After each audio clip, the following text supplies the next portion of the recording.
And so we come to the conclusion of the Gospel of Luke. Really a hinge here between the Gospel of Luke and Acts of the Apostles.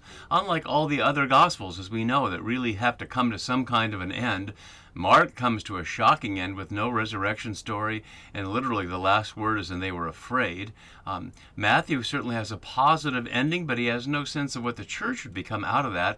And John also has a positive ending with the rehabilitation of Peter and the meal on the beach, but an open future. But Luke will not leave the future open. He has 28 chapters to go, and so really we're only halfway done, and really a little less than that, given that the Gospel is 24 chapters and Acts is 28. But we're more or less halfway done, and we can see our passage today that you can see on the left side of the screen is really the hinge between the two. So to enter our story, we've been looking on the right side of the screen throughout this chapter at these various issues that you can see here, and we're really going to focus on number 10 today. How does Luke's shaping of these stories suggest aspects of how the ecclesiae, which is to say the church communities, would be organized or would act in the world? For example, does the women's witness give them authority? What about Peter and the apostles? And we've seen throughout this that there have been elements of that. There's certainly the suggestion that he appeared to Simon, although we didn't see that narrated. And we certainly saw the women at the beginning with the empty tomb and their privileged relationship. But I'd like to highlight, as you can see right now, without getting in all the details on the left side of the screen, is that the risen Jesus, now about to be ascended Jesus, is speaking to all of them as a group without any distinction among them at all. You can see in just a brief glimpse, I'm sending upon you, then he led them. They're all one group. The men, the women, the 11 disciples, and all the others who are there are all being addressed at equal levels. And we'll see how that's fitting of the prophetic promise that Yahweh would send out God's Spirit on people. I'd also like to highlight as we enter into the scene that for scholars who continue to see Luke acts as apolitical or as an apology for Rome, or that Luke is trying to show Rome that Jesus' followers are not a threat to the empire, I would say this passage proves the exact opposite as clearly as it could possibly be proven.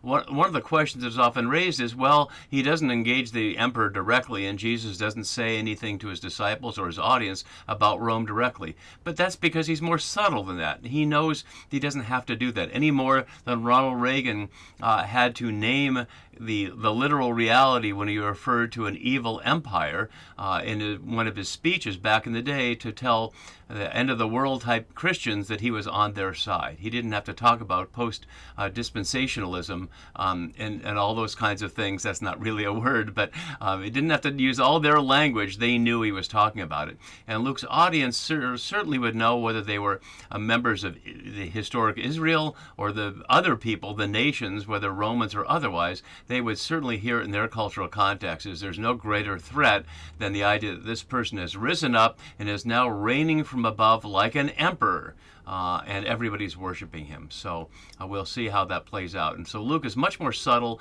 and yet much more clear that the gospel of Jesus is the exact opposite of the religion of empire that Rome proclaims and embodies at every step of the way. So let's enter in our story, starting in verse 49 here. And I note the Old Testament background here. This is a passage that doesn't say that it's fulfilling Scripture, but it does say, I'm sending upon you what my Father promised. And that isn't in our passage here, but it's in those various passages. Let's look at those, and I'd like to look at them not just in the individual verse, so we can see just a little bit of the narrative context of these verses. So we can see that this is one of the elements of, if we were trying to play out when Jesus said all the places in the prophets that were around him, none of these are about somebody named Jesus, of course, nor they're about a Messiah, but they're certainly all anticipating from their various situations of when they were written, Joel, Isaiah, and Ezekiel, from different times, a similar situation. So you can see in the bold on the right side the issue of pouring out the Spirit, and the underline are the consequences. So in Joel, the consequences come first. You will eat in plenty and be satisfied, and praise the name of your God, and never again be put to shame. And the Spirit will be poured out on all flesh. And one has to ask whether that's just humans. All flesh might well include all animals, like it does in the Genesis story of the flood, which certainly includes non-humans. But then it specifies sons and daughters, your old men, your young men, but even on the male and female slaves. So it's not for the elite, it's for everybody.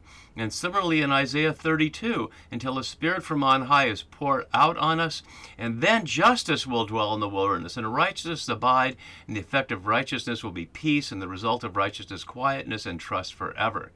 Then later in Isaiah, similarly, I will pour my spirit upon your descendants, and they shall spring up like a green tamarisk, like widows by flowing streams. This one will say, I am the Lord's. Another will be called by the name of Jacob. Another will write on the hand, the Lord's, and adopt the name of Israel, which is highlighting that Isaiah is envisioning exactly what's going to happen here, that people will come in by adoption, so to speak, to be members of Yahweh's family, and that'll be the mission in Acts. And then finally in Ezekiel, just before his 9 chapters about his vision of the restored temple, we see at the end, I will never again hide my face from them when I pour out my spirit upon the house of Israel, says the Lord Yahweh. But the consequence shall be, they shall forget their shame and all the treachery they have practiced against me when they live securely in their land with no one to make them afraid. So you can see the parallel in all of these. There had been a period of shame, whether that's exile or something else, some disaster that rendered the land infertile. But the promise is there'll be peace, there'll be justice, and there'll be earth flowing in abundance. And that's exactly what we see envisioned in Luke and in Acts as well. So all the prophets that we see here filling that in. And also, just to pay attention to where we are as well, we see in these echoes of chapter 1 and 2 fulfilled. We saw last time this, here we see the Spirit from on high that we see here, echoing by the tender mercies of our God. The dawn from all high will break upon us. Now it's about to break. And then the reference to the temple below. Also, when we saw these parallels of the beginning and the end, the part we're on now is outside of that. This is really beyond the elements that link the beginning of chapter 24 to the end of chapter 24, and really highlighting the anticipation of the connection into Acts. It's almost like a brief preview there of Acts. And then finally, for our little section, we continue to see there are unique words or rare words, and we see that here with he withdrew. So I'll leave that on the screen, and we'll enter more deeply into our passage. And see, kai udu, the last of 57 times in Luke, the behold word, and Vahenna in Hebrew, but kai idu in Greek. And see, I am sending upon you, or apostling here, apostolo, 50 times in Luke, Acts, divided 26 times in Luke and 24 times in Acts, parallel to the promise of the Paraclete in John. And as I was noting from the beginning of this chapter with the empty tomb, there are an interesting number of parallels between the story in Luke and the story in John of after the crucifixion, the resurrection. This story in John, of course, is at the Last Supper in 1416, but many scholars, including myself and in my work on John, have suggested that all of John's gospel, unlike Luke, is from the perspective of the risen Christ. So it's taking place before it happens, but anticipating that. And in both situations, there's a sense of Jesus will no longer be the one who's empowering them, but another one from God. It's not named here what it is, though. Sending upon you what my Father, the last of 15 times in Luke, promised, epangelion here, only here in the Gospels, 8 times in Acts and 52 times in the New Testament. All in the Septuagint, they're all late. It's not in Genesis. But the promises and the prophecies I noted. So stay here, kathazo, 7 times in Luke, a normal word for staying, but stay in the city, which is interesting. It doesn't name it as Jerusalem. It doesn't say stay in the place where they are, and I've been noting throughout this chapter, it's unclear where they are, unless they're still in the upper room that they had reserved for them for the Last Supper. That's the only space we know they have in Jerusalem, so perhaps they're still there. But the order is to stay in the city, and as I've been noting, that's one of several references contrasting with what we saw in Mark and Matthew, when the message from the tomb was, he's gone ahead of you to Galilee where you'll see him. But for Luke, it all begins from Jerusalem, where you've been clothed with power. And it's an interesting metaphor, using literally the word for putting clothes on, and you can see that from my note below. All the others are literally about being clothed, except the psalm, which you can see from Psalm 93. Yahweh is robed and girded with strength. So Yahweh is king, and so Jesus is saying, and now you will have that same role. And again, whether you want to call it democratizing or equalizing, what has been uniquely Jesus from their perspective is now going on everybody. Clothed with power. Notice it doesn't say the Holy Spirit here, but that's plenty of what's being referenced, and we'll see that obviously when we get to Acts 2. Maybe a little surprise element here. So power from on high, and that's the ex hupsasus there we saw anticipated in Luke 178. So it's announcing here what the hope there was is about to be fulfilled. And so now we have this scene in 50 to 53, and there's literally an entire book of essays written on the relationship between this story and, as you can see from my note below, the similar story, not identical story, but similar story in Acts 1, 9 to 11. And I'm not going to worry about that now. When we get to Acts, I'll come back to this and we'll look at that. But just to note, there are two versions of it. Whether it's the same event or whether it's two different events is one of the questions, and what, if they're the same event, why they're told in different ways. But for now, we'll just focus on the one in front of us. So then he led them out as far as Bethany. And you can see from this Google Maps here, roughly the distance there. It suggests a couple hour walk. They probably walked faster than Google Maps estimates people walk today. But quite a distance. Why as far as Bethany is not clear.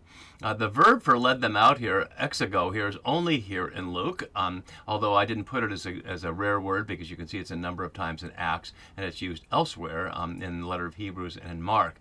But it's certainly for leading someone, and that's also parallel to what we see for carried up, where something is done to him. So as he's leading them out to Bethany, he is carried up into the sky, as we'll see in just a moment.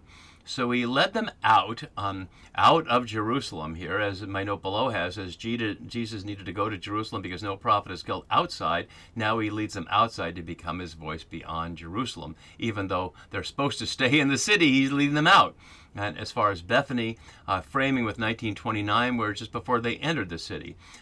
We don't have the memory here of Mary and Martha of Bethany like in John 11, but we have this image here. As my note from Wasiak has below, the contrast is evident. The disciples recognized the divinity of Jesus in Bethany and not in Jerusalem, which overlooked the time of his visitation. Although one could question whether they're recognizing his divinity or his the holy nature of what God has made him into is a separate question. He notes further that Luke omits Mark 11 to 12, parallel to Matthew 21 to 17, which is the little reconnaissance mission in Bethany on the eve of entering in Jerusalem, where it says they stayed there. So he leaves that out so that Bethany is associated only with the glorious moment of their entry in 1929 in here. So lifting up his hands, he blessed them. A classic image for prayers. Interesting that this detail is provided. He could have blessed them without lifting up his hands, but we've seen his hands as an element of the proof that he had a body and that he could eat, and now he lifts those hands to bless them. Eulogio here, and not surprisingly, not the last but the penultimate time, but the last time he blesses them, and they'll return the favor by blessing God in the last words of the story here. And in the same theme that we've been seeing throughout of simultaneity between one event and another, we see it one more time. While he was blessing them, he withdrew from them and was carried up into heaven.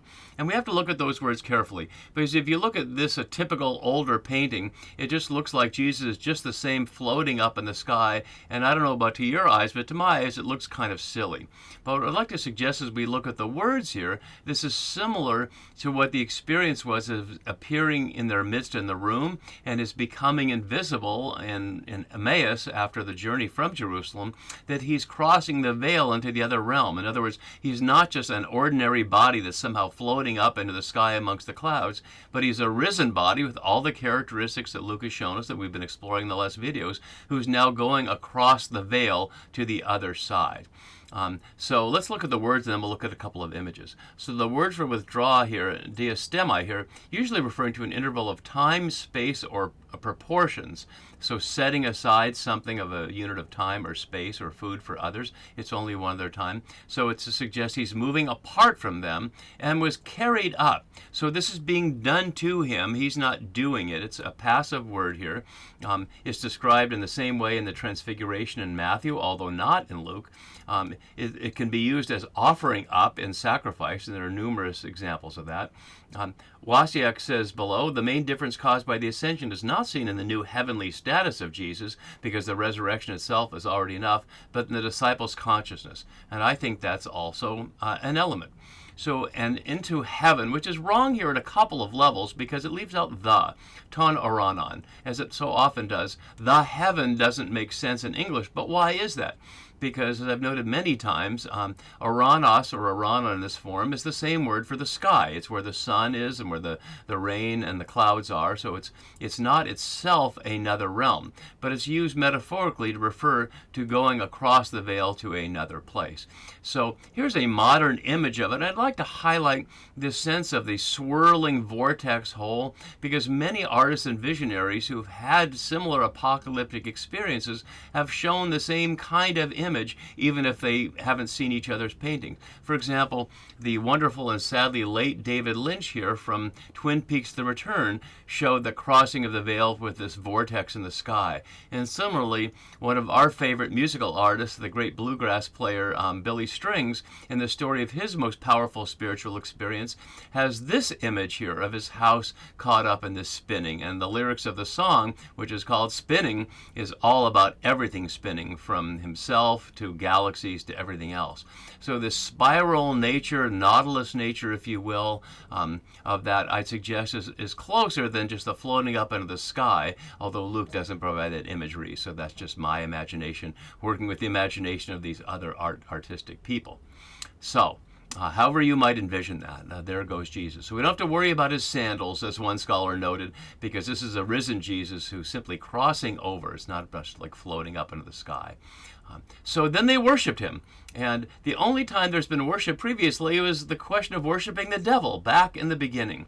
And this, again, is as anti-imperial as can get. To worship Jesus rather than to give loyalty to the emperor is plainly a choice. And if they're doing this to Jesus, they plainly aren't going to be doing this to the emperor. And any Roman who had access to this would certainly know this is a dangerous and subversive text.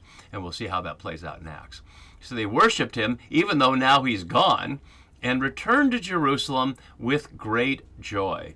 We saw in the previous scene they had joy and disbelief, and I'd like to suggest the great joy here now is highlighting their disbelief for now is gone, and they're really ready to carry on the mission. And Luke ends this half of the story this way: they were continually in the temple blessing God. The phrase for continually here, kai hesan diapantos, is literally, and they were through all in the temple. And maybe that's an English nuance that doesn't come across in the Greek, but perhaps it also suggests not only the temporal continuity, but a circumstantial continuity. They're in the temple through all things. And we'll see in Acts there are a number of challenges that find themselves back in the temple. So whether the idiom would make sense in Koine Greek, I can't tell you, but it certainly makes sense in the narrative context of where Luke's going. And they're there blessing, using the same word, blessing God, and literally the last word in English and in Greek is God. So that's where it ends, and it doesn't begin in John's Gospel as my quick verse has it, but skips over John, of course, to Acts, where Luke will provide another introduction and lead us on the journey as the Gospel spreads out from Jerusalem to the ends of the earth. See you for that soon. Take care. Bye-bye.